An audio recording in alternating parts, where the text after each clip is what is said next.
Hey folks, Randy Newberg here, the Hunt Talk Podcast, Randy Newberg Unfiltered, and today we are unfiltered from Helena, Montana. And before I get into the long introduction of who our guest is today, I'm also going to tell you that we got Dan Doty, the producer of this podcast from 0.0, and Janis Putelis from 0.0. They're here helping us. But we are very honored to have this week's guest, and you can hear him chuckling in the background because he's so modest. But Jim Pozewitz is one of the guys when you talk about conservation history, when you talk about guys who've been there and done that. And since everyone calls you Poz, Jim, I think we're going to call it the Pozcast this time. Works for me. But anyhow, Jim and I have a long relationship. Jim founded Orion the Hunters Institute in 1993 after how many years with FWP? Well, I was with FWP steady for 32 years, a couple of seasonal years ahead of that, but from 61 through 93. Yeah, FWP, for us in Montana, that's our name for our fish and game agency. For the rest of you, it's Fish, Wildlife, and Parks. And so after leaving FWP, Jim hits the circuit talking about hunting behavior, hunting ethics, and then he starts Orion. And I'm not sure how I got sucked into being on your board in 1995. But well, there was a gal, a common acquaintance, Denise Boggs, was telling Gail and I, Gail Joslin, who's my partner and wife, about this accountant down in Bozeman who had an interest in this kind of stuff.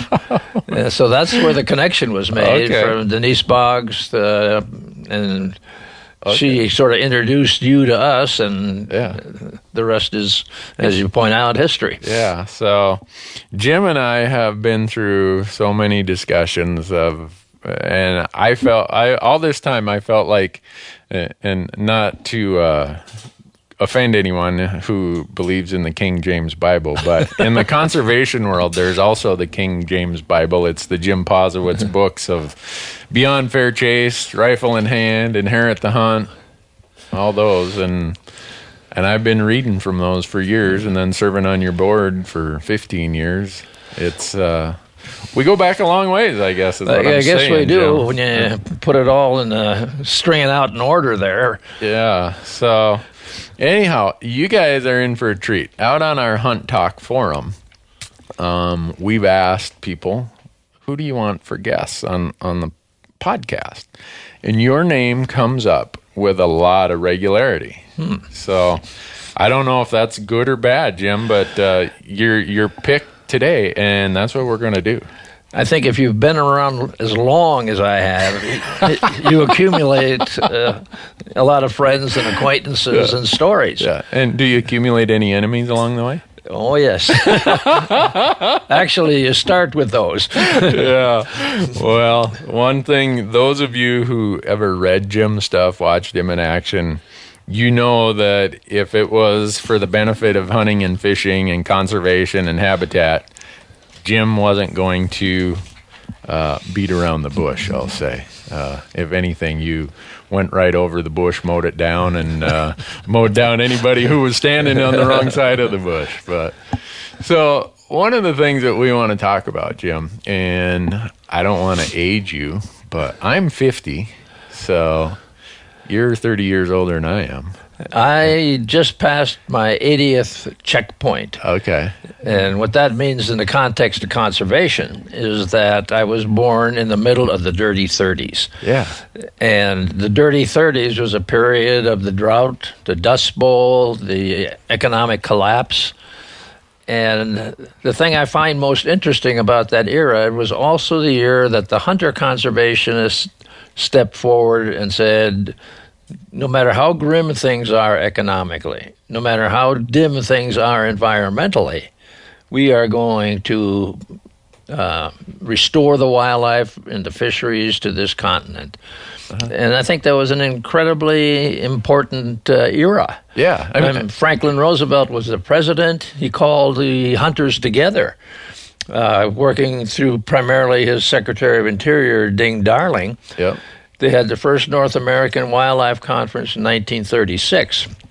So you were a year old. I was a year old. I didn't go. But if we looked out the window of this building, we could see the Placer Hotel in downtown Helena. And that same year, the Montana Wildlife Federation formed. Okay. That same, in that era, that general middle of the dirty 30s, I was a babe born in a community on the west shore of Lake Michigan. And on April of 1935, I'm like 6 weeks old, the biggest dust storm of that era blows, and it takes dust off the Great Plains, dumps millions of tons of sediment in Chicago, darkens New York City and Washington, D.C., and coats the decks of ships 300 miles out in the Atlantic. Whoa. And I probably sucked that dust when I was whaling, right. For a diaper or a bottle or whatever.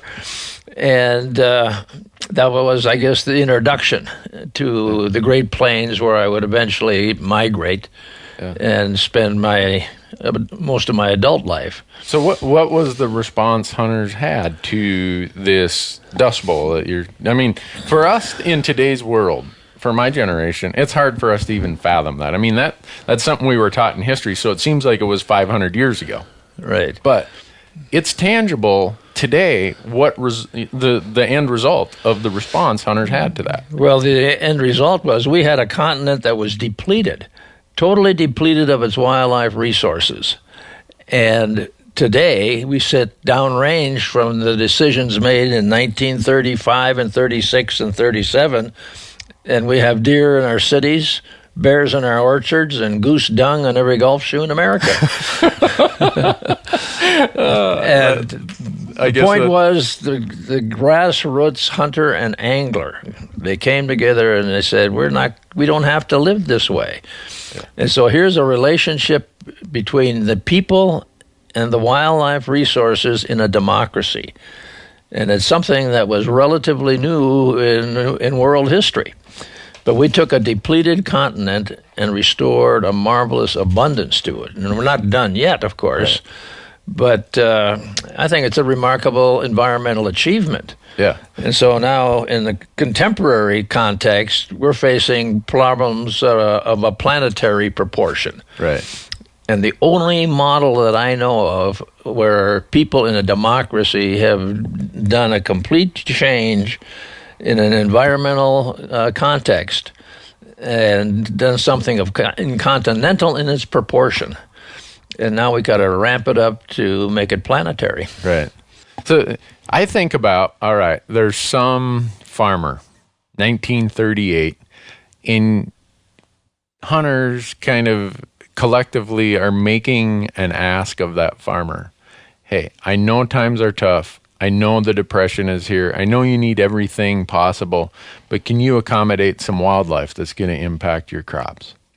I mean, you think about what kind of an ask that was and what kind of a commitment that was relative to the time. That's amazing. And then hunters at the same time. When was Pittman-Robertson? 37? 37. Right. And within 1 year, they got Pittman-Robertson. And that's a good point. Because in today's context, Pittman-Robertson was introduced and brought to signature in 90 days flat. Yeah. In today's world, the Congress, they can't have lunch in 90 days. But the Can you outline Pittman-Robertson just real briefly? Okay, Pittman-Robertson real briefly is a tax on firearms and ammunition.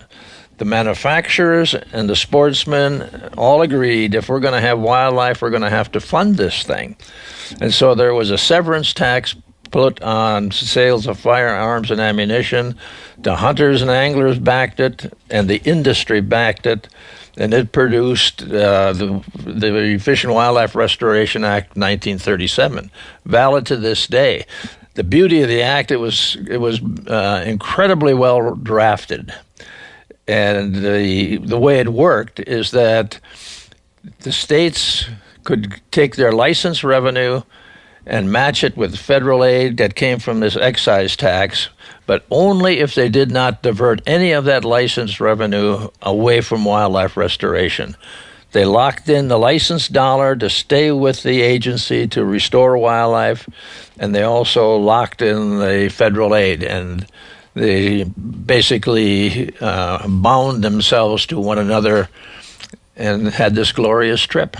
Yeah. So, go ahead, Janis. At that time, was there any protests to the Pittman-Robertson that you know of? Was there? It seemed like it went so smoothly. Was there anybody saying at that time that wasn't for it? Probably only in the context of people who resisted any form of taxation. But when you had the people to be taxed setting forward and say, we want to do this, this is right. It almost feels like back then people were more willing to just give when you talk about that. Yeah. Well, they had so little. Right. I mean, they had so much to gain, and it was a pretty tough time. But that was the beauty of it. No matter how tough it was, they saw the beauty and necessity of conservation. Just like the Aggies, they learned it from the soils, context. They knew that the Dust Bowl was a horrible lesson. Right. And Franklin Roosevelt appointed a guy named Bennett, I think his name was, the head of the Soil Conservation Service. And his first words were, we were destroying this planet, or this earth, this continent, faster than any other civilization in human history. And he was a tough guy, too. And that put, soil conservation and the whole conservation ethic became embedded in the people that survived those worst hard times. Yeah. And you think about that. That's an 11% excise tax that Yes. Pittman-Robertson represents. Here we are at the darkest hour of our economic times in our country, greater depression than even the crash in the 1870s. And hunters stand up and say, we want to tax ourselves. We will tax ourselves 11% if we know it's going to wildlife. Right. That is so remarkable. It would be remarkable today when we're having financial prosperity relative to then. But to do it back at that time, to me, it just strikes me and says, you know what? That is one of those parts of the DNA of a hunter, part of that legacy that passes through all of us, that whether we realize it or not, that's part of what we inherit when we decide we're going to be a hunter. And I mean, we're just starting. You're 2 years old at this time, Jim, and but all of these things come forward to a point today where I think you talk about depletion and scarcity. We have so much abundance today. I think it's like a lot of things. Until it's gone, you don't appreciate what you have, and we never want to see it gone. But and I think it's also good to remember that we were not that far removed from the, I guess what I'd call the inspirational leaders for the idea of conservation. And for that, I'm going back to Theodore Roosevelt, Gifford Pinchot, Grinnell, Muir, those guys, the philosophers and the thinkers and the people that said, wow, we are in fact destroying this continent faster than any other people in human history. Yeah. And that sort of ideological and philosophical underpinning goes into the dirty 30s, and these guys conclude, well, there is a way out, but we have got to put our shoulders to the wheel. Right. And, history doesn't lie. A good example would be Elkin, Montana. When Theodore Roosevelt was out here, and he has his conservation epiphany, largely in Montana. But we had about 5,000 elk hiding out in the wildest places we had. Yeah, and now we've got 150,000. Right. When Franklin Roosevelt comes along with the dirty 30s period, we tripled that number to about 15,000. And then, as Randy just pointed out, now we're out those years from Franklin Roosevelt, and we increased that number by a factor of 10 to 150,000 neighborhood. So we go back 80 years to when you were born. Let's go back 80 years from then. So we're 2 lifetimes. Theodore Roosevelt wasn't even born then. He was born, 3 years later? He was born in 1885. Or 1858. Or 58, yeah. Correct. 1858. So if you backed up, if you took a guy who was 80 years old and who died on the day I was born, he would predate TR by 3 years. Yeah. If you took it back a third person, he would predate the Declaration of Independence. Wow. Yeah, and so that third person could have been a 30-year-old Native American buffalo hunter when Lewis and Clark came into Montana. Yeah. That's the range through the timeline where we take a continent, strip it of its wildlife resources, and then have a conservation epiphany. And we have it right out here in eastern Montana, out on the northern plains and in the Cabinet Mountains where TR went goat hunting and a few other episodes like that. But in a short 7-year span there, like from 83, when TR comes out to shoot one of the last buffalo, and he's a 24-year-old New York State legislator, he comes out on the second train across the Continental Rail line that goes through southern Montana. The first train drove the Golden Spike. The second train brought a 24-year-old New York State legislator wanting to kill a buffalo. He hunts for over a week. He picks up a guy named Joe Ferris to be his guide. Just picks him up off the street of Little Missouri, North Dakota. They go hunting for over a week, have some miserable experiences, but he finally finds a lone bull, and he's on a tributary to the Little Missouri River called Little Cannonball Creek, just inside the Montana Territory. So he shoots that buffalo in Montana, does a war dance around the fallen bull, and then he gives Joe Ferris $100. But he just wanted to kill a buffalo. Now, that's 83. 4 years later, and there's lots of stories in between here, but he has this conservation epiphany where he forms a nonprofit hunter organization, 1887, for the restoration of big game and the introduction of the sporting code. So we went from a utilitarian wildlife killer, or a commercial killer, to a group of people that understood the sporting code, adopt the conservation ethic, and begin the restoration process.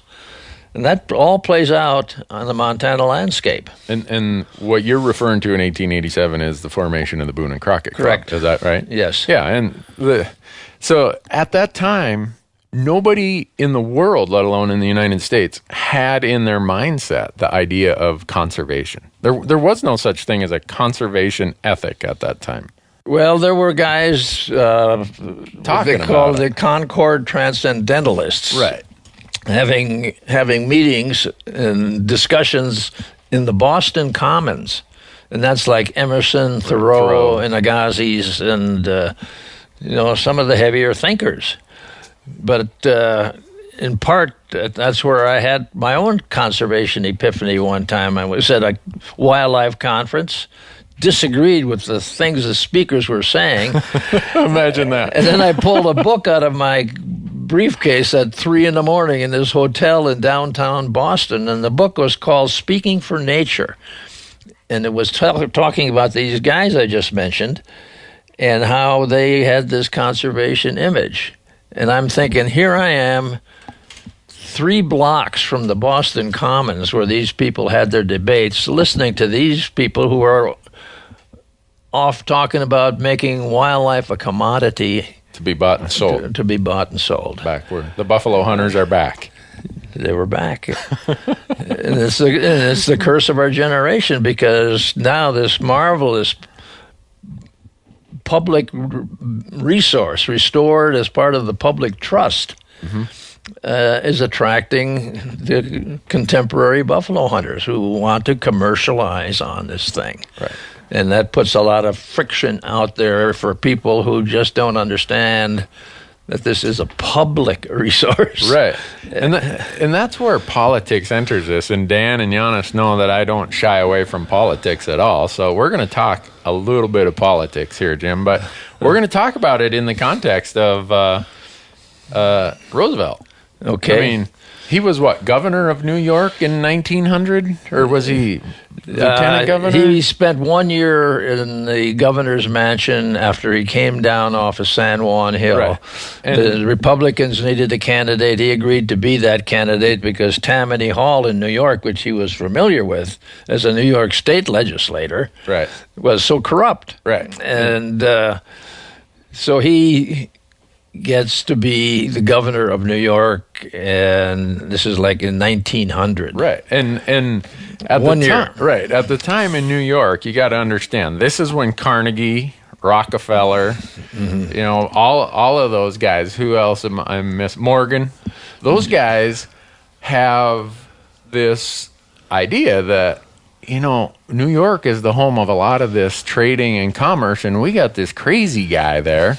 We got to find a place to relegate him to a broom closet. The Republican Party boss said, I don't want the bastard raising hell in my state any longer. I want to bury him. Right. So they make him vice president of the candidate with McKinley. It was McKinley's second term, right? Yes, yeah. McKinley's second term. And so these guys think they're going to shut up Theodore Roosevelt. He's this wild, crazy hunter, conservation cowboy, and they got to find a place to put him. So as much as Carnegie, Rockefeller, and Morgan were competitors, they looked at Roosevelt as a threat and said, we got the money, we're going to buy Roosevelt's position as vice president, and we'll be rid of that guy. Because vice president was where you went, that's where you sent people to die a slow political death. Theodore's own words upon experiencing that office was, this office is nothing but the fifth wheel to the coach. It's the road to nowhere. Or to oblivion, I think he said. And so little did they know that in September of 1901 in Buffalo, Leon Zolgaz shoots McKinley. yeah, and after 8 or 9 days, McKinley dies. Right, and the Republican Party boss on the train going back to Washington with McKinley's body. He told a reporter, he said, I told McKinley it was a mistake to nominate that wild man. Now look, that damn cowboy is president of the United States. That was a National Party boss. You think a guy from Ohio. Yeah, so it's interesting to see how politics and all of this has built such a crazy path along the way that we as hunters kind of back away from politics. We're loners. We really don't like it. It's a morass. It's illogical. Not that everything is logical, but if we look at our legacy of conservation, we also have to look at, you know what? There's been some political events along the way that have been very fortuitous to hunting and conservation in America, and those people wanting to bury Theodore Roosevelt in the dark dungeons of politics was one of those events that was just really, really fortunate for the idea of conservation in this country. So, well, that's all true, and the Boone and Crockett Club, right from the start, was working in the political sector. And one of the early things they accomplished in 1891 was to get the president authority to set aside national forest reserves. Right. And Gifford Pinchot was all a part of this. He was a part of it when Roosevelt had this brief tour as governor in New York State. And Pinchot was America's forester, and he had the idea of forestry, and he watched the desecration of the early logging in the eastern and into the Midwestern states, and the lake states were just being pillaged by cutout and move on logging. And when Roosevelt was in the capital of New York, Pinchot would go to visit him, and they would talk.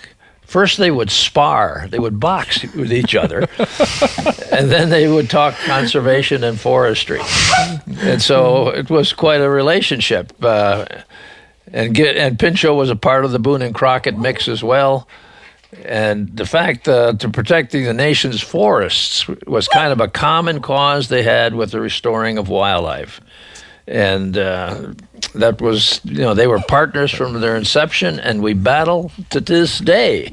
Yeah, over wildlife habitat in the national forests. I want you to finish with the one part about Roosevelt and Pinchot and their sparring and what the end result of that was for Roosevelt. Well, the end result was he was knocked off his somewhat sturdy pins by Gifford Pinchot.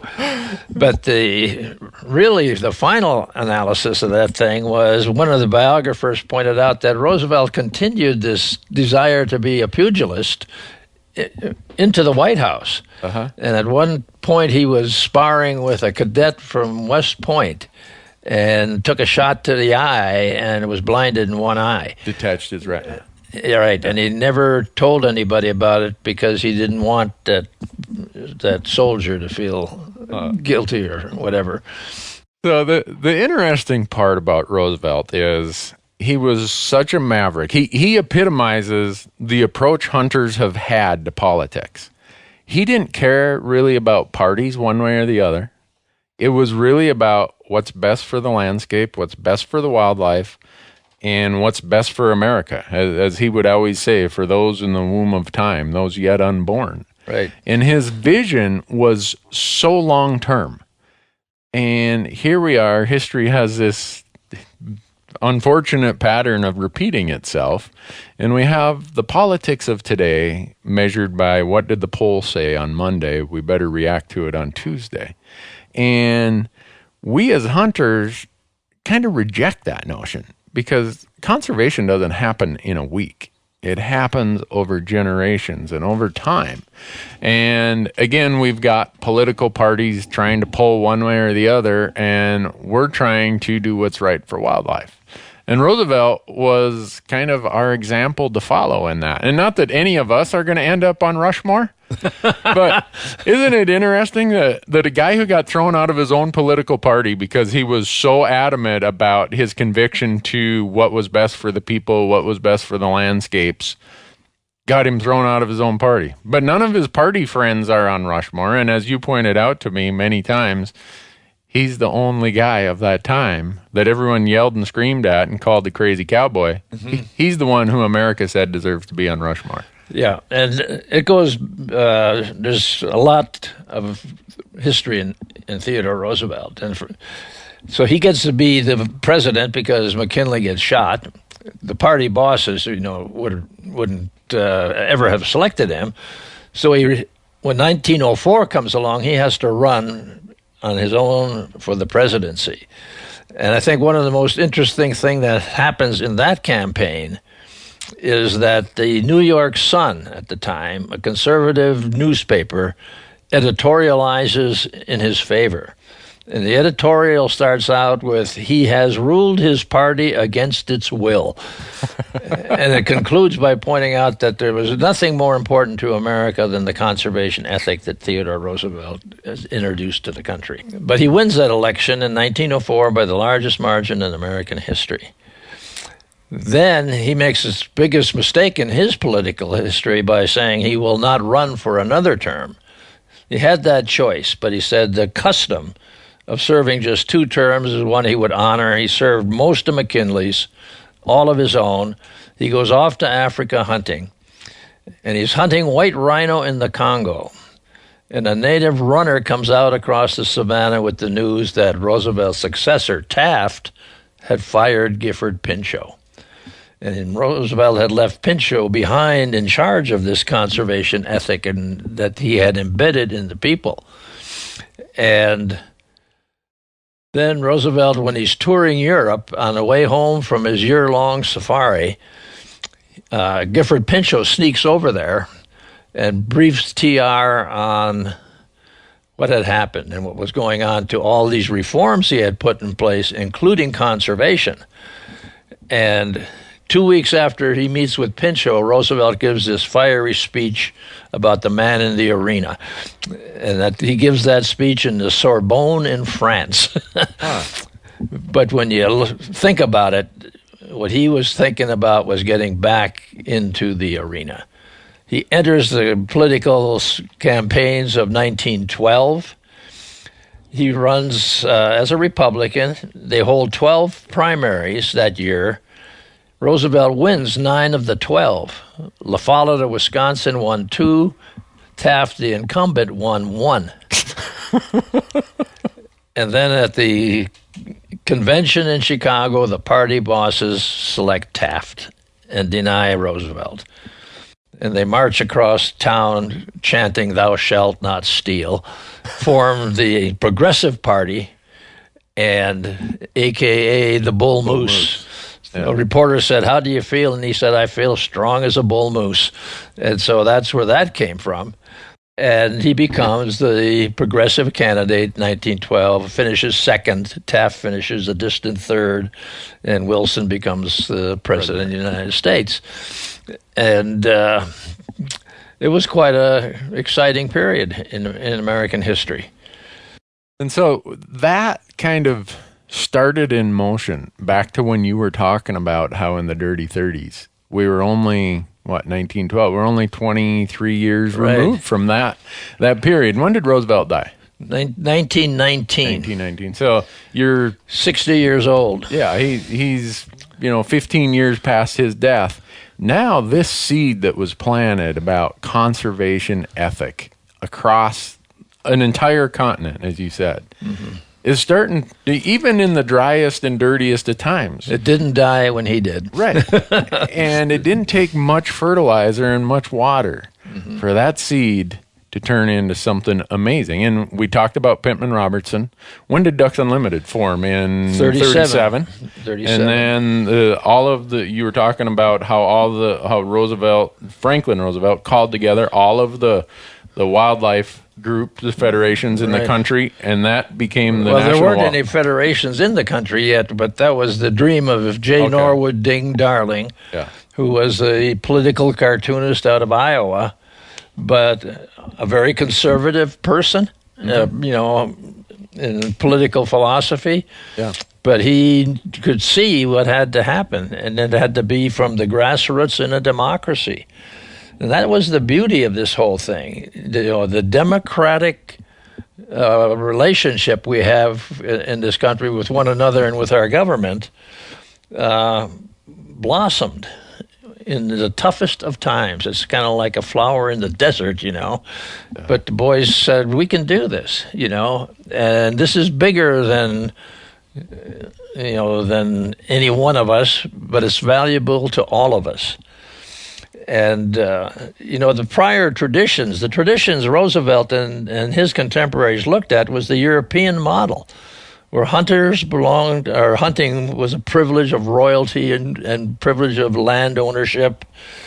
But in America, that changes in as early as 1842, where the court starts saying that those things that belong to the king in this democracy, because of our Declaration of Independence, passed to the people.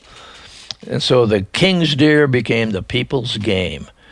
And that sort of gets resurrected during the Roosevelt era, where they say, okay, conservation in a democracy has got to be spread across the whole spectrum. And it was, and it did, and the people were responsive to it. There was no more popular man on earth than Theodore Roosevelt. People listened to him and they believed in him because, he was talking something that was so basically logical and it made sense to everybody. Yeah. And so they had no probably big trauma standing up in those worst hard times saying, we can do this. Yeah. And by God, they set us on this course. And so since then, we start now, let's move forward, and we start by when does Jim become a graduate of a Fish and Wildlife program and become an employee of the Fish, Wildlife, and Parks, or at the time Montana Fish and Game? Well, very easy to get too distracted right in here, but I come to Montana in 1953, and I had promised a boss that I had worked for back in the Midwest I would come back the next season, and it was a job in a private fish hatchery. Okay. So I went back the summer of 54, but the summer of 55 I stayed. Okay. And so other than 2 years of military time from that brief introduction period, it's all been in Montana with a couple of years in Germany. And then when I was in the military, I was trying to figure out how I could get to be a hunter in Germany. But I wasn't there long enough to take all the schooling. But I learned quite a bit about the arrangement that they had. Yeah. And it passed from the sport of kings to the people, to the landed. And it was commercial all the way. And if I got to qualify as a hunter, I'd have to be invited to go hunting, and there were methods of doing that. But I would get the trophy, and the Jaeger, the hunter, he would get the meat, and that would go down to the local market. I could go downtown in this community in Germany, in Bamberg, and buy a hasen, or a hare hanging there in the meat market. Huh. And so that's how he made his living, and at that time, this is in the late 50s. And hunting was not for the people. It was for the landed and the privileged. So you bring with that, I mean, some perspective then when you come to work for an agency in the United States, come back here, and people are at that time starting to see the result of this commitment society led by hunters has made to conservation. Well, there's a little perturbation in here, and in the Fish and Game years, before it became Fish, Wildlife, and Parks, the director of the Fish and Game Department was hired by the commission. Not appointed by the governor. Not appointed by the governor. Okay. And he was a state employee, and he couldn't be just discarded without having a reason or just cause. Yeah. And so as long as he was, focused on the mission and not cheating on his travel expenses or something, you just couldn't dump the director. And so we had, and this was my formative years. And what Fish and Game did at that time was we went out on the street and we campaigned for a Stream Preservation Act to stop the channelizing of our trout streams. Yeah. Got it through the legislature and won this great victory by battling the political system. Yeah. And wore that as a badge of honor, but it sort of sets your brain into the motion that your job is to do what's right for wildlife. And you've got this strange arrangement here where if you anger the political party, that's of no consequence. Right. Because you had protection and you were representing the public interest and trying to manage the public trust, which was a concept we really never articulated until I was way down the road in my career, on the way out, actually. Yeah. But never taught that stuff. We were taught biology. Right. So, but the progress we were making was by doing what wildlife needed and doing it with a good deal of vigor and following some advice that Gifford Pinchot gave that I never learned about till way, way, way later. But Pinchot said to his foresters, use the press first, last, and always. Keep this thing out on the street. And that's what we did. So what you are laying out is how at that time, much different than it is today, game and fish agencies, our wildlife agencies, were insulated from the political process because the director was not a political appointment. He worked for a commission separate from the legislator. It was just a completely different dynamic of how politicians had a harder time influencing what you guys were doing for conservation, doing for wildlife, and doing for the people because of just the nature of how the institutions were established. And then over the course of time, the 70s and 80s, politicians say, hey, wait a second, we want these guys to be our puppets.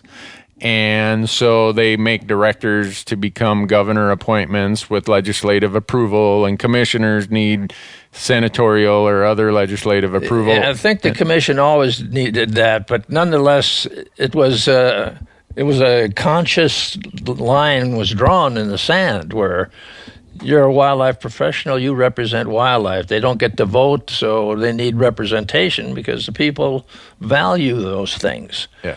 And they put in, and it wasn't just Montana. This was going on clear across the nation. Yep.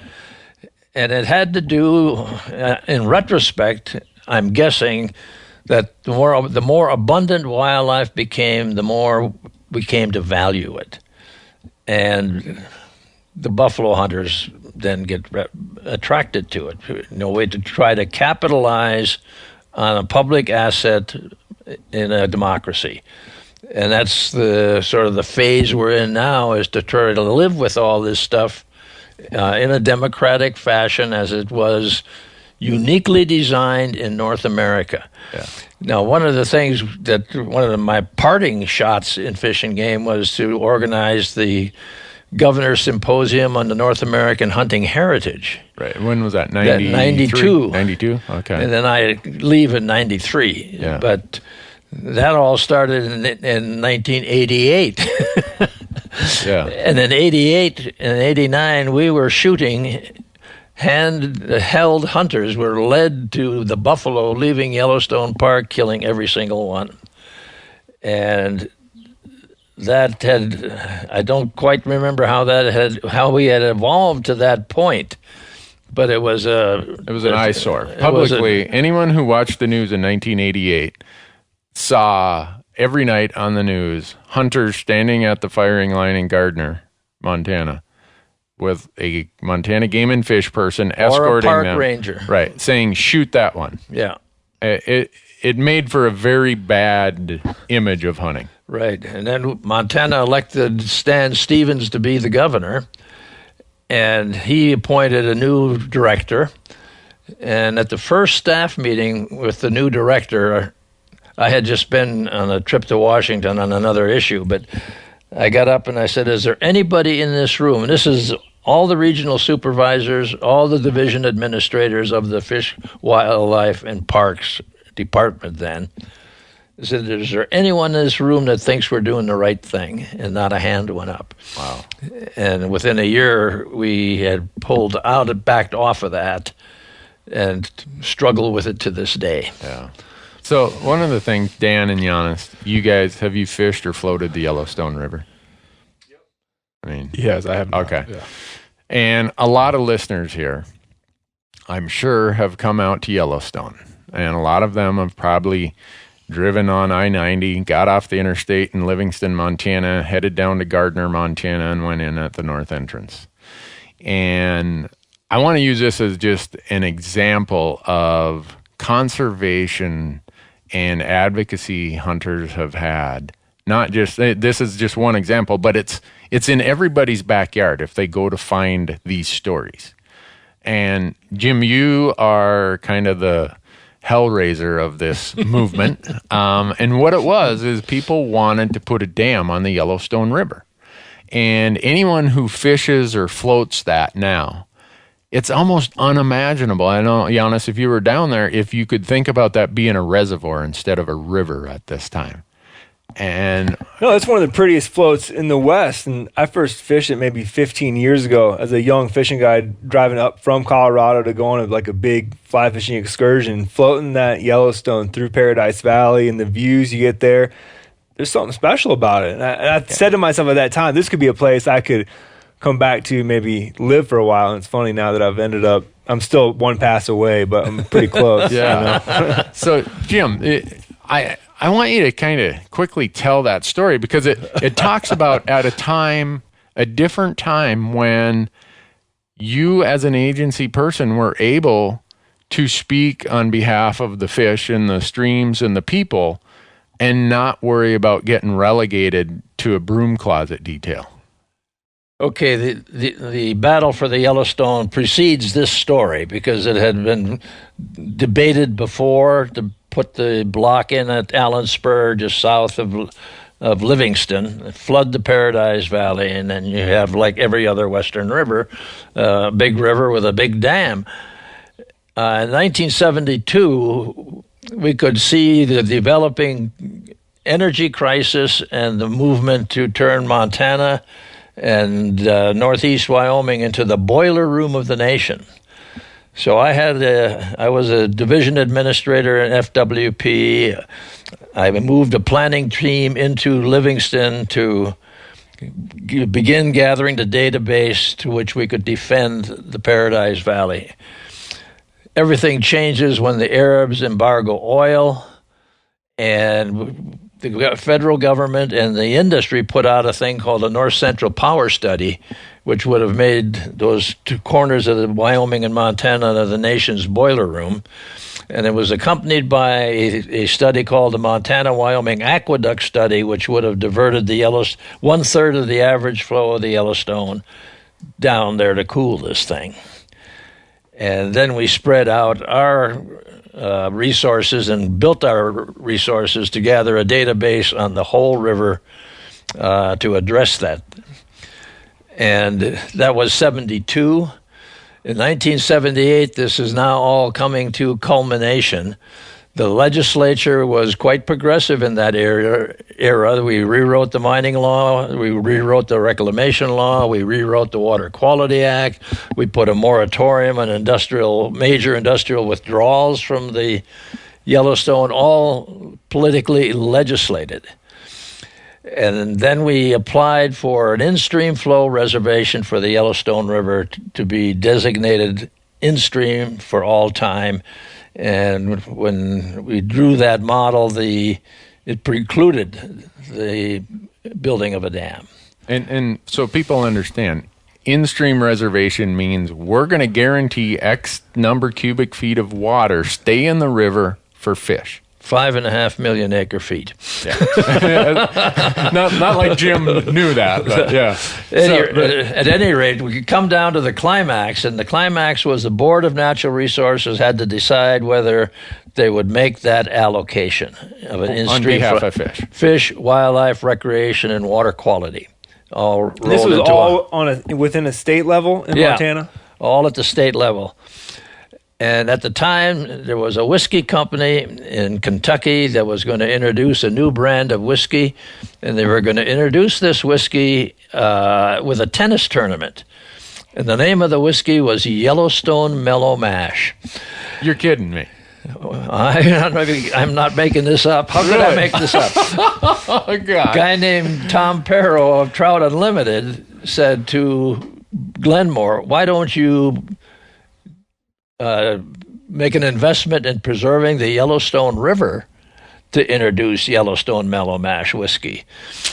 And so we tied some ends together, and the whiskey company gave us 40 or 50 grand to hold a press tour. And we hired an outfit. An outfit was hired called Rand Public Relations out of New York City. And in September of 1978, and we picked September because we wanted to get right after the fall equinox so that the Paradise Valley could have a fresh dusting of snow and the cottonwoods would be golden. Yeah. And we bullseyed that. And so we have everybody from the New York Times to the Wall Street Journal, Life magazine, the whole works, all the hunting, fishing journals, and we had this press tour in September of 1978. And all these stories come rolling out of the, New York Times, Wall Street Journal, and in the December of 78 issue, and this is the month the board has to make their decision, we nailed 10 pages of full color in Life magazine. Oh, wow. Great River in Crisis was the title.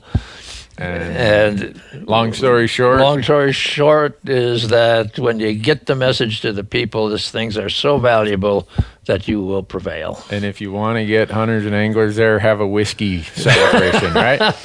Well, we had a breakfast in Billings. We flew these guys over the coal fields and over Yellowtail Dam, landed them in Livingston, carted them up to Chico for the overnight, had the morning presentation of our data and stuff, and then the guides from the Yellowstone River, led by an old guide named Ray Hurley.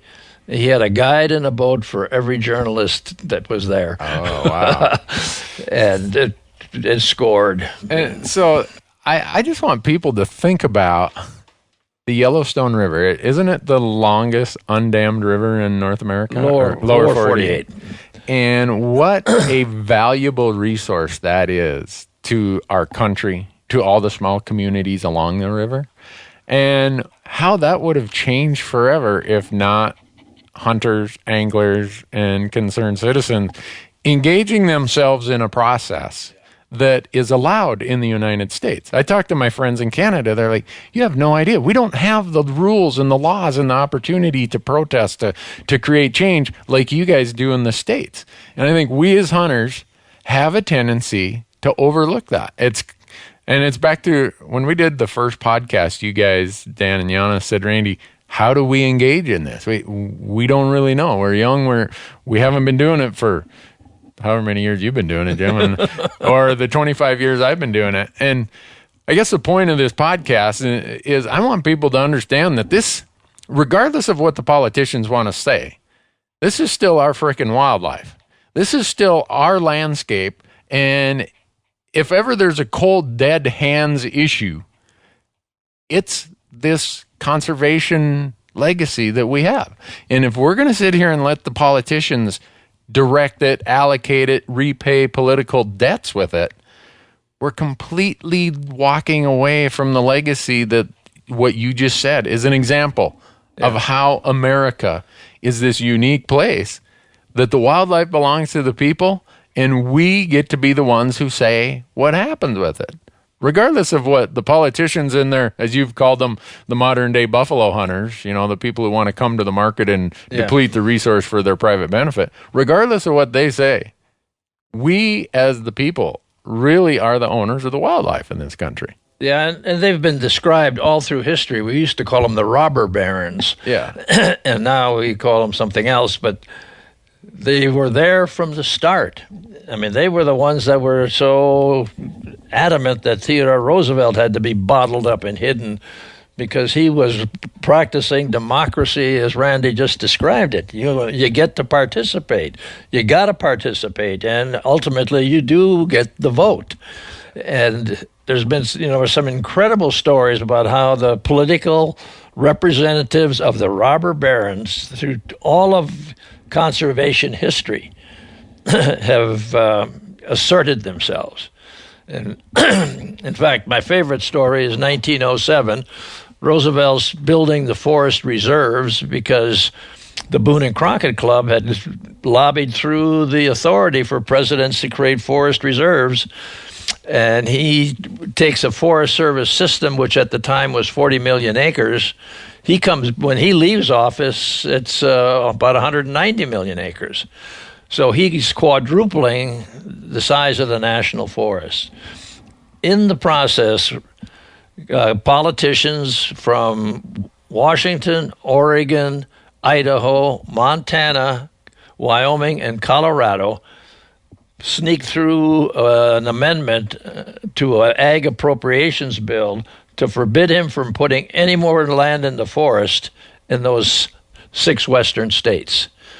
And because it's a rider on an appropriations bill, they've got the votes to override a veto. So he's sitting there with 7 days to sign or veto that bill. In those 7 days, he and Gifford Pinchot get together, create 21 new national forests, add 16 million acres to the forest system. No, 160 million.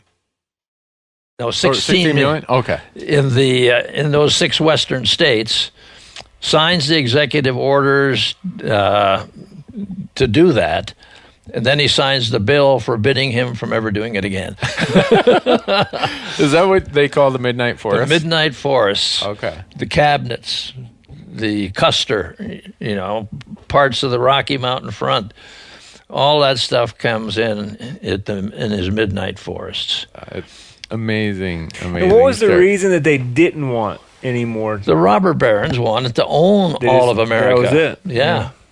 And still do. Yeah, and it sounds we're just talking about it in contemporary news, taking the Forest Service and our forest lands, turning them over to the states, and the states can decide what to do with them. And the Sagebrush Rebellion during the Reagan eras, it comes back. It's constant. Yeah. And, of course, that's why what Randy's pointing out, the vigilance of the hunting and fishing community likewise needs to be constant. And we need an environment where people aren't hearing these stories for the first time, because those stories are what people will remember. And it reminds them that, by God, you got to participate. And don't go, letting wedge politics drive you into some little narrow corner where you overlook the value of this great American achievement. Those stories, and we could sit here for this whole podcast and not even touch on a fraction of the stories that represent the legacy we as hunters have inherited. Yeah. And it came from generation to generation to generation, and now I'm 50 years old looking at it saying, you know what? I want to make sure that these stories get told. I want to make sure that the legacy I've felt handed to me gets handed to someone else, collectively to this group of people, and they appreciate it and understand it, and they're going to hand it to someone else in even better shape. And now I'm going to get into some unfiltered stuff, Jim. So bear with us, folks. I went out to the Hunt Talk website, and some people have read your books. Jim is a prolific writer, and he wrote a book called Beyond Fair Chase, which any of you who've been through hunter education in the last 15 years, 20 years, a lot of states use Jim's book, Beyond Fair Chase, as kind of the manual by which they teach the hunter ethics / hunter behavior portion of the hunter education program.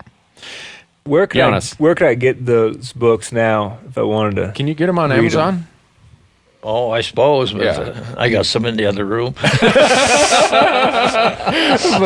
So you can go to Amazon, and in fact, I'm going to put a link out on Hunt Talk. So if you go to hunttalk.com, I'm going to put a link out there in our podcast forum that says, here are where you can get Jim's books. And I'll show people where they can buy them, but I'm probably going to send them to Amazon. But here's the point I'm getting at. And in today's world, we always talk about, and this is a question that one of the members on our forum has. Everyone wants to talk about, don't fracture the hunting community. Don't divide, blah, blah, blah. And it gets into this ridiculous thing called shooting of penned animals. They like to call it high fence hunting. I don't call it that because it's not even hunting in my mind. So we're going to piss some people off before we're done with this. But Jim, you've spoke on the topic. You've written on the topic. In Montana in when was it, 2002 that there was the ballot initiative? There was a state... I-143. I remember the number. Yeah. Anyhow, Montana, the hunters in Montana, tired of the disease issues, the multiple things that we were dealing with in Montana as pin shooting operations started to proliferate here. We had bovine tuberculosis outbreaks. We had escapement. And what ended up happening is the groups that were participating in this, the industry, ended up convincing the legislature to transfer authority from the Game and Fish Department to the Department of Commerce. And this is a pattern that isn't just Montana, and that's why I want to talk about it. Is we just saw the big argument in Indiana, we've seen the arguments in Wisconsin, and everyone defends it by saying, don't split the hunting community about this.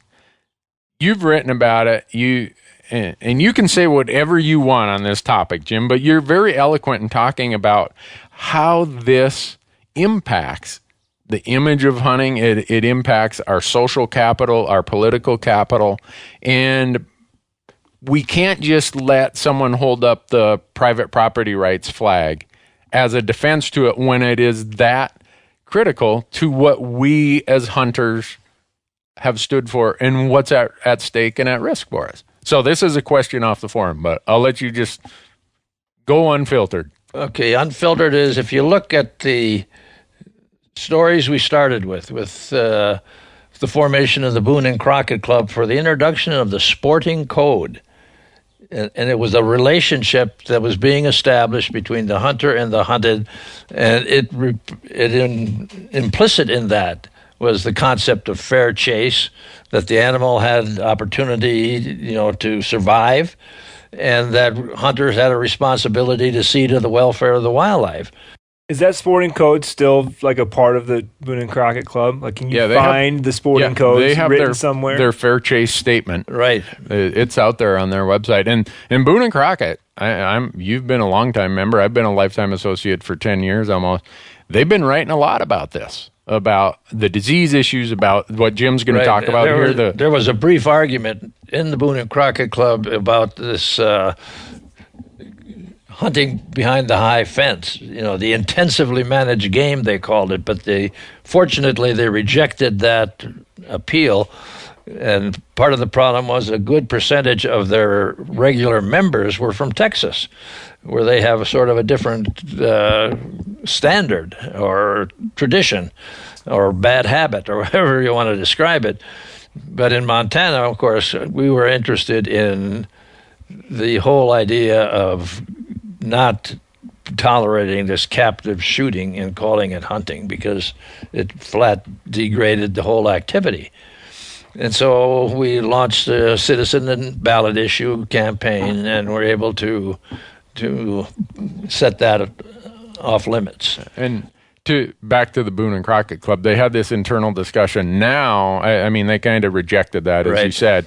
Boone and Crockett Club is one of the most outspoken critics of what pen shooting is doing to hunting. Right. And they need a big pat on the back for taking this issue on, when a lot of the other organizations we look to are out doing other things. Well, sure, they're shooting captive animals. Yeah, or bird farm, shooting, and and so. But do you want to? I'm going to just continue. Briefly drop into the founding people in the Boone and Crockett Club, like Theodore Roosevelt. This was not an alien concept right from the start, and his words were, "And the rich who are content to buy what they have not the skill to get by their own exertions, these are the enemies of game." And that was how many years ago? 150 years ago? Yeah. So here we are today talking about the same thing and how it impacts hunting. Right. Roosevelt pointed out they are the enemy of game. Exactly. And this is in other words of his, this is for the average man and the average woman who make up the body of the American people. And this goes again to that democracy. And so democracy of the wild. When Montana had that ballot initiative, it passed, and then it ended up in court multiple times, saying it was a taking, saying it was a violation of property rights, and the courts rejected it every time. Yeah. And what was the basis the courts gave for that? Well, the public trust. That right from its inception, our relationship with nature was based on the fact that those privileges and regalities that belong to the crown, by virtue of our Declaration of Independence, passed to the people, that we are the sovereign, and therefore the king's deer became the people's game. And it's hard to defend, because now in our capitalistic economic system, we're facing a much bigger test than we faced like in the Dust Bowl, because it is inherent in our society and culture. If there's a resource, somebody wants to make money on it. And whether it's, money for access or money for services or money for anything, that will be our biggest challenge. Right. Trying to keep that balance of where do we represent the beneficiaries, the citizens of the public trust, versus how do we have a public trust arrangement that operates in a society that is based on capitalism and property rights. So the court said the state had a compelling interest and rejected the notion that this was a takings. Yeah. And so Montana, now you can raise these animals in a pen, but you can't shoot them. Right. And so all these other states, and it gets, in the whitetail world, this really gets to be a knockdown, drag out, blood against blood, brother against brother kind of argument. And I don't know if these guys produced the Meat Eater TV show and the Meat Eater podcast. Have you guys taken on or discussed that issue at all? Have you? Certainly. Steve does a lot. Yeah, and I've read some of Steve Rinella's writings on it, and I pretty much feel the same way. to say that this is dividing the hunting community, first of all, makes the false assumption that this activity is hunting. This is parasitic to the hunting. We are the noble host that activity needs. If it weren't for fair chase hunting and hunting for food and all the reasons we hunt in America, if that pen shooting of zoo animals did not have us as its shield and its defense, it would have been outlawed and gone a long time ago. Sure, and what they're selling is the value our society has put on these animals because they are wild. Right. That's why we value them, that's why we desire them, that's why we chase them, and that's why we care for them. Right. And for me, what you're saying, Jim, is that as soon as you call them a farm animal, they'd lose their value. Exactly. I mean, what would be their value? Yeah. I mean, in our country, you cannot own wildlife until you've shot it and placed your tag on it. Then you become the owner of it. Just the opposite of inside the pen. Someone says that's my personal property. Right. I can do what I want with it. And the irony to me is all of these industry trade associations, they want to be governed by the state ag departments, but yet they want to call themselves hunting. Bullshit. If you were hunting, you would be your oversight would be by a game and fish department, not an ag department. I mean, all of this. And so people are like, Randy, why would you even bother talking about this? And the reason I want to talk about it is part of it, I'm sick and tired of the hunting community being afraid to have very important discussions of our future and our value system and run and hide every time someone pulls out the trump card of, oh, you're dividing hunters. If we're dividing hunters by having this discussion, fine. Call me guilty. I'll confess to being guilty.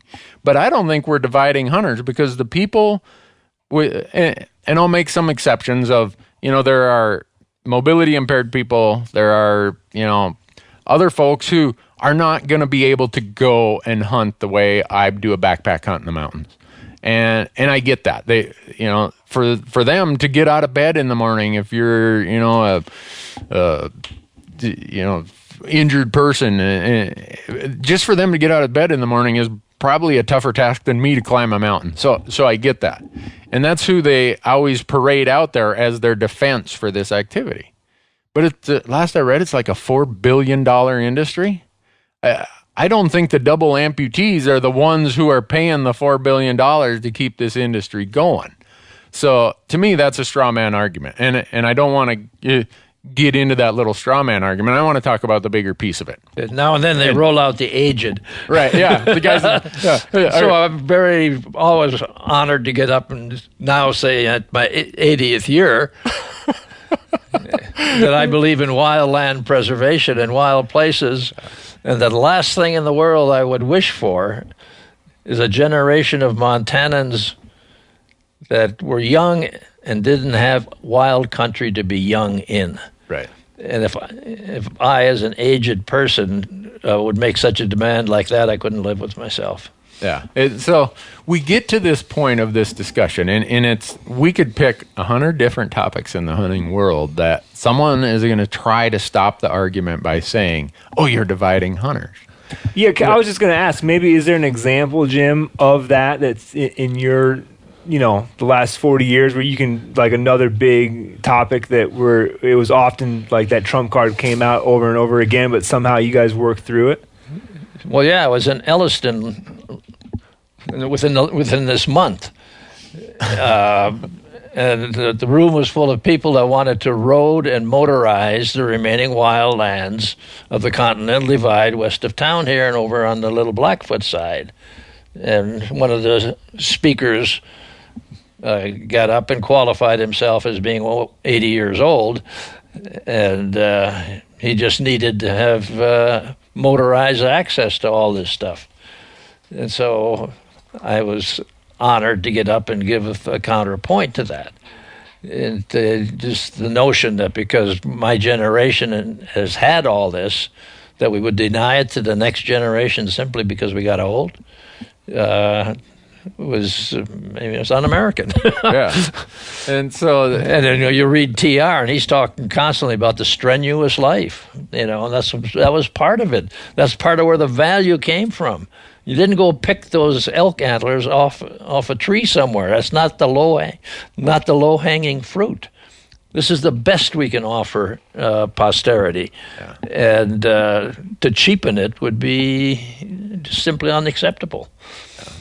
So, and it gets into that same trump card. No matter and today, it's almost like Vogue that you say, "Oh, Dan, you can't talk about that because you are dividing the hunting community."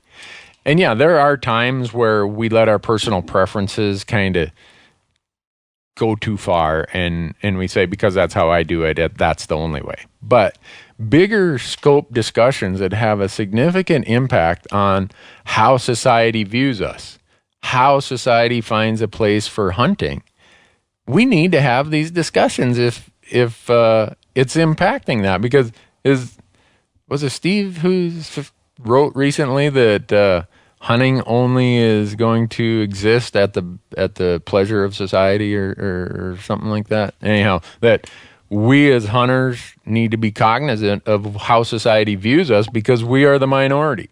Our activity is going to continue only to the extent that society finds us valuable. And every time there's an anti-hunting campaign, there's an anti-this campaign that hurts hunting, what is the image that gets rolled out there? It's some drooling deer in a pen over a pile of food with some guy standing there and it's got like 8 arrows in it. It looks like a pin cushion. I mean, this activity doesn't do anything for conservation.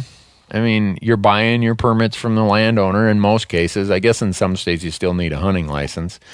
It's not helping landscapes. It's introducing diseases.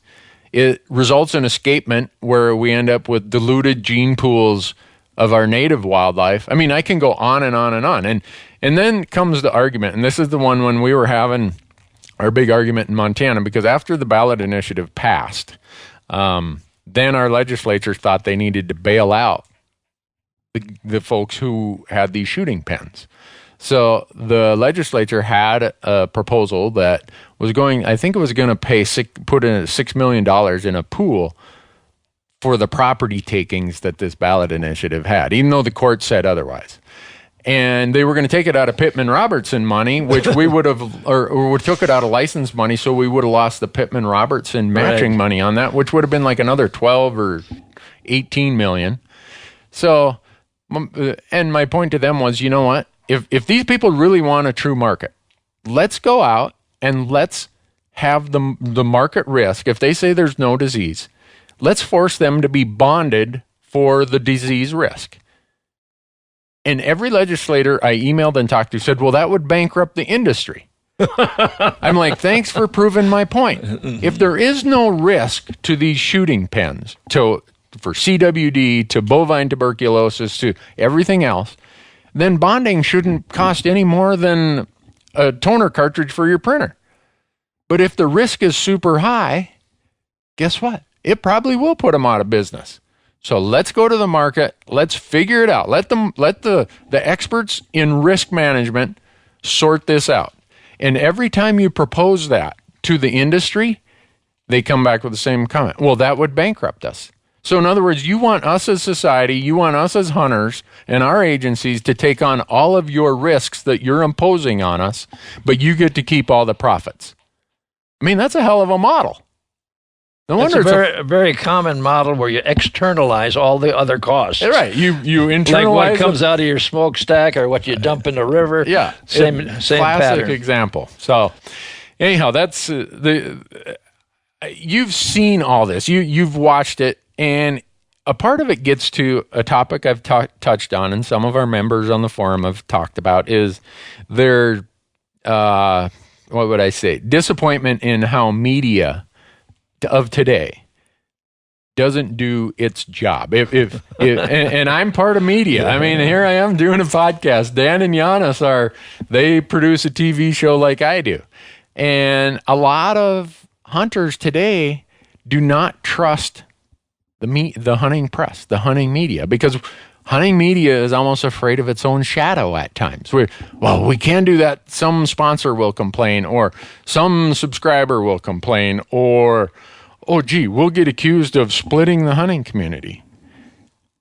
I mean, through your period of time, there were a lot of writers. I mean, this was before Al Gore invented the internet. So there were a lot of writers in your time who were highly respected, and they were looked to for leadership. Today, media is a completely different thing than it was at your time. Well, it's marketing. It's not media. Paid media. Yeah. In fact, the one single theme that came out of the Governor's Symposium on the North American Hunting Heritage, which we formed in 1992, not to challenge components of the fringe, but to focus hunting community on its own heritage. And the key message that came from that first conference and carried over through most of them was that the hunting community either leads or becomes irrelevant. Right. And if you can't lead by trying to gather, all colors of the sheep that masquerade as hunters, that certainly cripples you as having the ability to lead. Because if you are totally commercially dominated, then you don't go and try to derail the North Central power study that would have depleted the entire Yellowstone River and vastly opened up the coal fields way beyond what we've got today. And God knows how much carbon we'd have up in that atmosphere now. That had 44 power plants targeted for your southeast Montana. We wound up with 4. And so what you just said there, Jim, is important in today's world, leadership. Yeah. Hunters have got to where we have been, or where we're at today, because of leadership, not the lowest common denominator. Right. It's putting the target out there at a higher level, not aiming for the low target. Not taking aim at mediocrity and shooting low. Yeah. So to me, if any value comes of this podcast, not this one, but this entire Hunt Talk, Randy Newberg Unfiltered podcast, I want it to be that listeners understand that we got here today, not by accident, by a long series of decisions, of commitment, of absolute unforgiveness to the cause of conservation. And you and I, this afternoon, the reason I'm in Helena, you and I are going up to the Capitol building here because there's a big celebration about a big public land project that just happened. It got completed in, 7 or 8 phases. And across the West, across America, there are public land projects like this. In our part of the world and in the West, they're mostly led by the hunting community. And we're sitting here, and if I look out that window up there, well, no, it looks like a rainstorm coming. But if I look to the northwest, and you're not going to get off this podcast without telling this story, because you wrote a book about it, or a piece about it called, I think, Shoulder to the Wheel. And anyone who's come to the Rocky Mountains is impressed, and whether it's in Colorado, whether it's in Wyoming, any place the prairie meets the mountains is just stunning. And in Montana, we call that the Rocky Mountain Front. And from Helena all the way up to Banff National Park, it is so dramatic. It's the only place where grizzly bears leave the mountains and come way out on the prairie, yet today. And there was a time when people looked at that and said, that needs to be a ski hill. That needs to be a resort area. And it's an area that we now call the Scapegoat Wilderness area, that connects to what a lot of people know, the Bob Marshall Wilderness and the Badger 2 Medicine, which connect to Glacier Park. And I want you to tell the story of how a hunter, a single citizen, decided, you know what? Many of my friends, many of my neighbors are going to be pissed off at me, but this is so important to me and my grandchildren and their children that I'm going to raise a stink. And it's the Cecil Garland story. Well, it's way more than the Cecil story. And in fact, to start the Rocky Mountain Front story, You go back to when the forest was created, 05 and 06, Theodore Roosevelt's in the White House. The first ranger to ride into the Sun River was a guy named Ehlers Koch. Ehlers Koch left a record that he hunted for 30 days in 05 and 30 days in 06, and he outlined all the country he hunted through there with a rifle on my saddle, but with the exception of one mountain goat, never saw or got a shot at a single big game animal. In 60 days. In 60 days of hunting, 30 in 05, 30 in 06. Wow. Rocky Mountain front. Yeah, you lucky SOBs that get to hunt it today, right? We're talking 1905 and 1906. Right. Not 2005. Yeah, right. Yeah. Good point. But that's how bad it was. And Theodore Roosevelt sitting in the White House, some of that land he'd set aside with the hope that we would come along and somebody would care enough to restore the wildlife. That starts with the Sun River Game Range. There was a guy named Rathbone who, when the recovery starts occurring because of imposition and creation of fish and game departments and all that jazz, he advertises for machine gunners to come up and shoot the elk. They're coming on his place. When was that? That was in the 20s? I'd have to look it up to give you the exact date, but it leads to the formation of a citizens group of hunters and landowners called the Sun River Conservation Council. That leads to the acquisition of the Sun River Game Range, which was right next to Rathbone's place, and it was the first block that goes in. Then there's the Ear Mountain, the Blackleaf, the Pine Butte Swamp and Nature Conservancy, other people joining. 100th anniversary of the Boone and Crockett Club's formation. They buy a ranch west of Depouiller, adding to this complex. Called the Rocky Mountain Front. The complex is. In the mix of this is the Lincoln scapegoat, known as the Lincoln Backcountry for years. And Cecil Garland ran a country hardware store, general store kind of place in Lincoln, Montana. He goes up there and blows on his elk bugle one morning and has this incredible response from all around him. And he knew he had found what he had looked for, and he takes the oath that I will do everything I can to preserve it. Well, this thing got to the point where the Forest Service rolled out a plan for logging and roading through there. Cecil gets a hold of Congressman Jim Batten, who happened to be a Republican, and Batten calls the Forest Service and said, I need some time here. And they say, you ain't got time. The bulldozer's already unloaded on the North Fork of the Blackfoot River. And his response was, I better have some time. And that was a pivotal point. It got to in the debate that followed over the future of the Lincoln scapegoat, got to the point where Cecil's store was boycotted. So we organized a buy-in. People from Great Falls, Missoula, and Helena would go up and buy whatever you need on hardware out of Cecil's store. Did you guys go and do your Christmas shopping up there one year? We did. Anyway, fast forward a few years, and my boys are becoming Boy Scout age. And the scoutmaster, his gig was we go backpacking.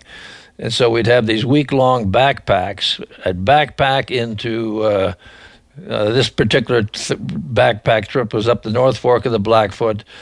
And every trip like that, I would tell the stories to the scouts about how Cecil, because he was an elk hunter, and those elk had spoke to him, and he found paradise, and he was going to do what he had to do to save it. And so when they come out of the wilderness with the kids, the first place you go is a hamburger shop, This hamburger shop happened to be right across the alley from Garland's country store. And I look out the window, and I'm seeing Cecil walking in the alley back to his house. I heard all the kids out into the street, and I said, boys, this is Cecil Garland. And not a sound. And on the bus ride back to Helena, I asked one of my sons, I said, why didn't you guys say something when I introduced you to Cecil? And he said, "Dad, we thought you had to be dead to be in one of those stories." So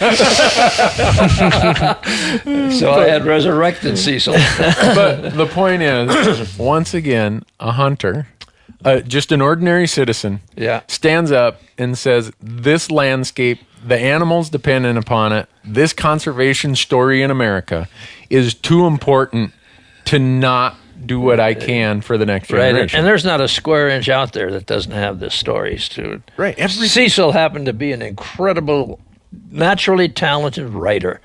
I mean, you read his testimony in front of Congress, it's like reading poetry. And it just was a natural talent he had. And so, I live in Montana, so I'm aware of all these Montana stories. But if you live in Idaho, whether you lived in Arizona, New Mexico, Wyoming, Maine, there are stories about this in everybody's backyards. And the common theme is hunters, anglers, concerned citizens standing up and saying and doing something about it, and not just accepting the fact that, oh, well, that's how it goes, and falling to the common myth that this represents progress. The more quote-unquote progress we have, the more valuable all that we fight for becomes. And that Cecil's story just strikes me because I come from a little town smaller than Lincoln, and most people think of Lincoln, Montana. They think of Ted Kaczynski, the Unabomber. That's where his little shack was. But really, if you go from Lincoln north, it is some of the most wild country. It's so wild that we can hunt elk there with a rifle in the rut starting September 15th. General tag. It doesn't matter. They're all the way to Yellowstone or to Glacier Park. That's the kind of country we're talking about. Those are the reservoirs that have these age classes and create how much opportunity is that? I mean, you can rifle hunt from September 15th to the end of November for elk on public land for nothing more than a tag. And it's the Cecil Garlands of the world that gave us that. And that's a story that hunters today need to understand. And we can keep going on and on about this. And Dan, how are we doing on time? Well, close to wrapping up. I just want to add something you said at the very beginning of this, Jim, that I think is maybe builds like a hope or something for the future, but how the story in North America of this huge success of conservation and all this work that's been done, and how it needs to go to a global level, and how along the way this whole story was done by hunters and people connected to the land in the most basic level. It's a pretty big deal. I mean, it's a pretty big concept, and it gives me a lot of hope, or it gives me some sort of grounding in history and reality that people can do something. Well, Your Honor, the most important point in my life right now is how does this become the norm in what you teach the next generation in Montana history? All of history is taught from the perspective of how we exploit a place. I mean, we got statues and textbooks and everything on how the Berkeley Pit was passed to our custody. Which is the biggest Superfund site in the world outside of Butte, Montana. But we don't teach the history of the unbuilt dams. You know, there's no cornerstone to Allen Spur Dam, which was not built on the Yellowstone, or High Cow Creek, which was not built on the Missouri, or Fort Benton on the Missouri, or Castle Reef on the Sun, on every river out there. Glacier View on the North Fork of the Flathead, Spruce Park on the South Fork, on the Middle Fork of the Flathead. And to teach the story of something that didn't happen is just as important as reiterating the tiring economic argument of the creation of the Berkeley Pit. And you ask a person, any Montana person, total stranger, say, tell me about your state, tell me about Montana. Where does that person's mind go? It goes to the wild places. It goes to the unchanged places. It goes to the restored places. You know, and most hunters that grab that gun and go out the door have no idea that that landscape was once barren. And with a little luck, I could show you deer tracks on the street in front of my house. It's unpaved. But, you know, there have been times when I've watched them. You know, I can show you where they've been nipping on my chokecherry hedge. That is pretty exceptional. And this city of Helena has an urban deer plan. It is not a liquidation. It's to get them to hold them at a population level that people who enjoy the presence of the deer can enjoy it, and people who got a problem with it nipping at their flowers can protect their flowers. Within city limits. Within the city limits of Helena, the state capital. I can have memories of dragging elk off the hillside within view of the state capital. Which all of that is an example of conservation success. Right. Achieved not by, as you said, aiming for the lowest target and still hitting low. It's achieved by committing to all the other things. And I just want, for the viewers who are listening to this, I don't want it to be so Montana-centric just because I live here, but I hunt New Mexico a lot. I love New Mexico. I go there. I go to the Aldo Leopold Wilderness area. I go to the Gila Wilderness area. And you see this same amazing conservation story because of local people wanting to preserve and conserve their habitat. I go to eastern Arizona. I go to northern Arizona. I go to western Colorado. I go to western Wyoming. I mean, I could sit here, of all the places I travel, and I'm fortunate that I get to go on, 12 to 15 hunts a year. Every place I go, because my show is all public lands, has a story that is so similar to what you've just said, Jim, and what we've spent the last hour or so talking about. And I want the people who live there to understand that this is your story. Whether you hunt or don't hunt, if you live there and it's part of your conservation ethic, your community sense of responsibility, this is your story. Don't let it be taken from you. It's if there's anything that comes from this, I hope that's what people walk away from. And what I also want before I wrap up is a commitment from you that we're going to do another podcast. And now that we've laid a lot of the history stuff, we're going to sharpen the blade a little bit here. And in the next podcast, we're going to talk about more of these issues because we talked about the high pen shooting stuff. But you have written so well and have shaped the mind of how a lot of Americans think about hunter behavior, hunter responsibility. In the next podcast, we're probably going to go chapter by chapter through Beyond Fair Chase. Better read it, I guess. But anyhow, Dan and Janis, you guys got anything that we need to wrap up on? Jim, you got any parting thoughts? 1996, I went out to a place called Kyrgyzstan, and the Soviet Union had just broken up, and the German Greens, Nacher Schutzbund, was interested in getting some of the Tian Shan Mountains into the International Conservation Reserve under the United Nations. And the other group that was on the fringe of this was the people who were marketing Marco Polo sheep hunts. And I spent 12 days over there and got into the wildest country I'd ever been in. I never saw a contrail, never saw a fence, never saw a game animal. Oh, really? And it was a culture that had evolved in a wild, wild place. They were all domestic nomadic grazers, and we went from camp to camp and camp and stuff like that. They had one offering to take us on a helicopter flight to see the Marco Polo sheep. And they were getting $30,000 a year for hunting the mature rams. And that's a whole other series of stories there.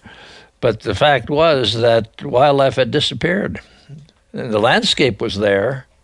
The environment was there. And I asked elders once, through a couple interpreters, going from English to Russian to Kyrgyz, what the native wildlife was of these foothills and plains.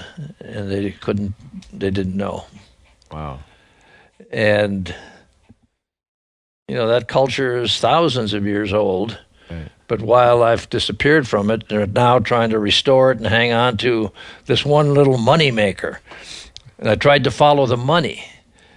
And I didn't do very well at it because it got grafted away in and disappeared. Didn't end up invested back in conservation, Right. is what And you're the conservation guys, the residuals I met at their university there, they had pretty much all been defunded when the Soviet Union broke up. And it was an interesting time there. And when they found out that I was there to speak for the hunt, then my host got a little bit nervous. But then I tried to figure out how long it would take me to walk home. But that was an interesting experience, and it was kind of an eye-opener because, the landscape was laying there. Our landscape was laying there, too, for a very brief period. I mean, Theodore Roosevelt shot that buffalo in 1883. He was stalking it through the rotting carcasses of the last slaughter. North Dakota had slaughtered 10,000 in August. He showed up in September. And to show how embedded all this is with our contemporary Montana scene, when I was writing Rifle in Hand book, working with an illustrator who also ran a framing shop, who told me one day, I have a guy who comes in here a lot with memorabilia from the old Bull Moose Party for framing. And I said, well, what's his name? And he said, Doug Ferris. And I come home and tell Gail, I said, I've got to find this guy, Doug Ferris. She said, let me make a call. We make a call. We find him about 15 blocks away on Winnie Street in a rest home. It was Joe Ferris, Theodore Roosevelt's guide's grandson. Wow. The real punchline is he had been her next-door neighbor for 10 years. Gail's next-door neighbor. Gail's next-door neighbor, and they had never had cause to share the tale. The point is, they're all around us. Yeah. You can't go anywhere without finding them. Yeah. What we've got to do is resurrect them and teach them. Yeah.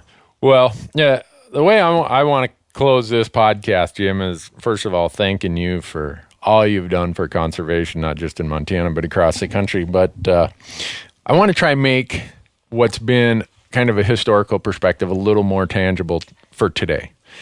And it's an example that I'm going to give, and this is, me talking for the home team because I sit on the board of the Rocky Mountain Elk Foundation. But in 1984 in Troy, Montana, a little town dependent upon logging and sawmills, 4 guys stepped forward and said, you know what?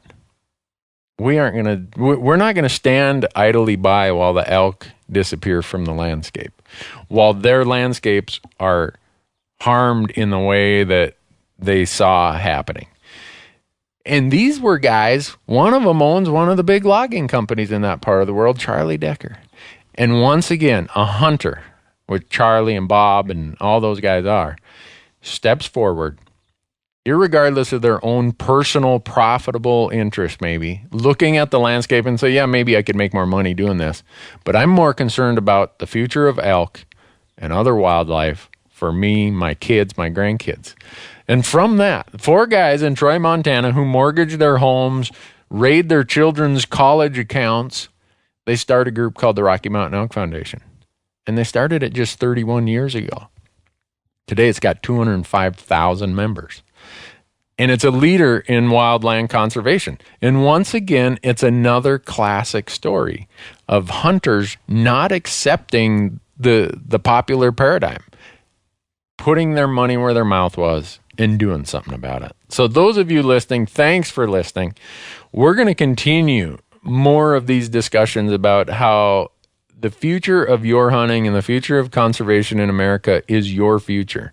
And I'm going to do everything I can to try give not just incentive, but ideas and thoughts about how you guys can make it better in your backyard and carry on what's been handed to you guys, all of us, as the collective conservation world, the collective hunting world, we in America are so lucky to have. Thanks for listening.